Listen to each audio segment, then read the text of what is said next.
This is Richard Wolff from Democracy at Work, responding to another Ask Prof. Wolff question from our Patreon community.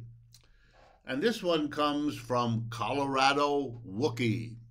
And Colorado Wookie writes about homeless people living in tents, in this case in Denver, Colorado, where the city is apparently boasting that it is creating safe spaces for the tents where homeless people are being confined. Wow. You know, it takes my breath away to read about yet another reform that some city official, some state official has come up with. Because for me, it has always been an ugly display of being unwilling to face what has to be done, to do it in a proper way, and let's get on with our lives and with a decent society. But no, the unspoken taboo of all of these reformers seems to be, if they were honest enough to say so, we will not tax corporations, we will not tax the rich, and therefore we don't have the money to solve the problems of a society that does not tax corporations and the rich anywhere near what they could and should pay. Look, housing is a measure of the adequacy of an economic system. Either you give people basic food, clothing, and shelter, housing is a kind of shelter, or you don't. Either your system successfully provides that to its people, or it doesn't. And if and when it doesn't, it's failing to perform the most basic of tasks. In the United States today, both in Denver and in virtually every other city, particularly larger city in our country, we have tens or hundreds of thousands of homeless people. We know statistically that nearly half of them are children.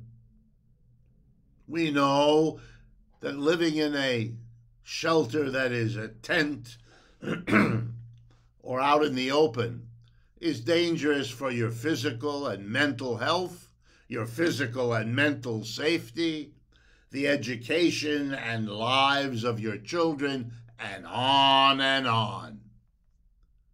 We know exactly what the problem is, and we know how to solve it.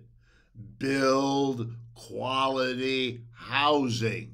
Either raise people's income so they can afford to buy housing, or lower the price of the housing so with their existing income they can afford to buy the housing. No rocket science needed here. So just do it. Make sure they have the jobs and or make sure the cost of housing is lower.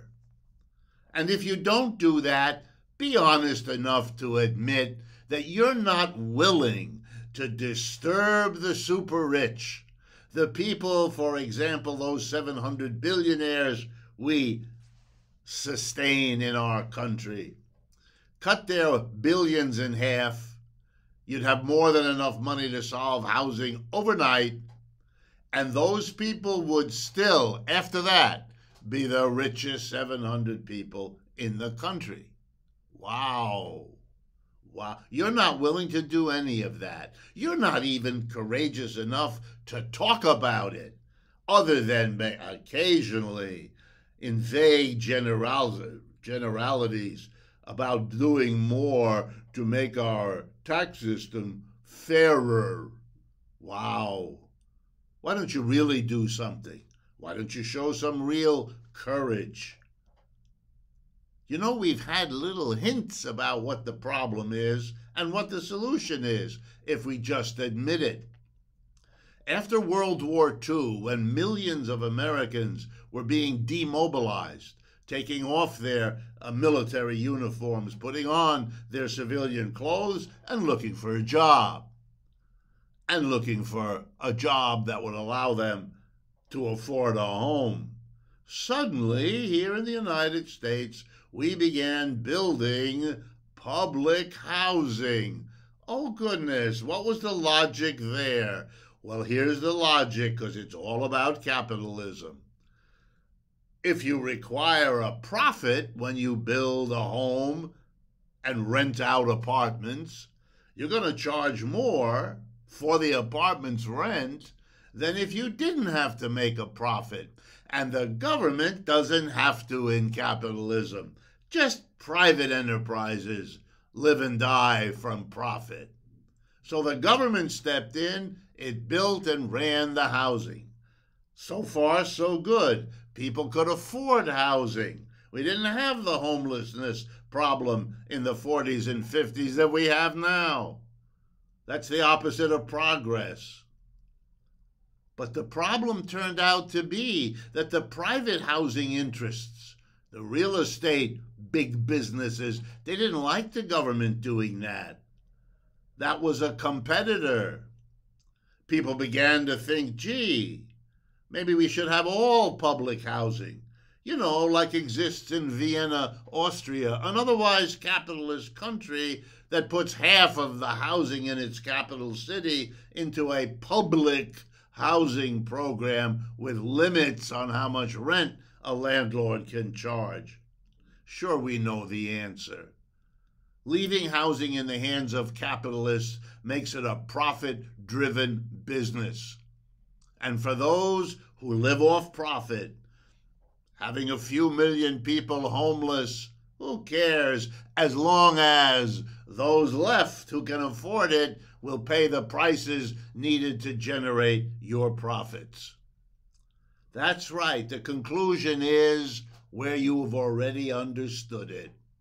Capitalism is not an effective way of providing decent housing to the totality of your population.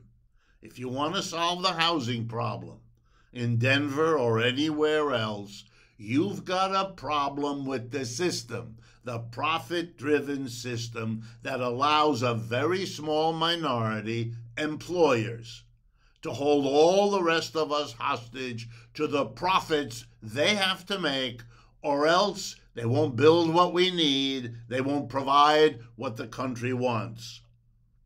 It's a strange system made stranger by the willingness of so many to accept it, to tolerate it, to resign themselves to it. If analyses like these strike you as important parts of what the national conversation, in this case about housing, ought to be, then let us ask you to partner with us. Get these videos out there. Share them. Find places to show them. Work with us to change the conversation so we change the actual outcome of the lives we're leading. Be our partner. If you can, support us. Our website will tell you how. democracyatwork.info. Very simple. Thank you for your attention.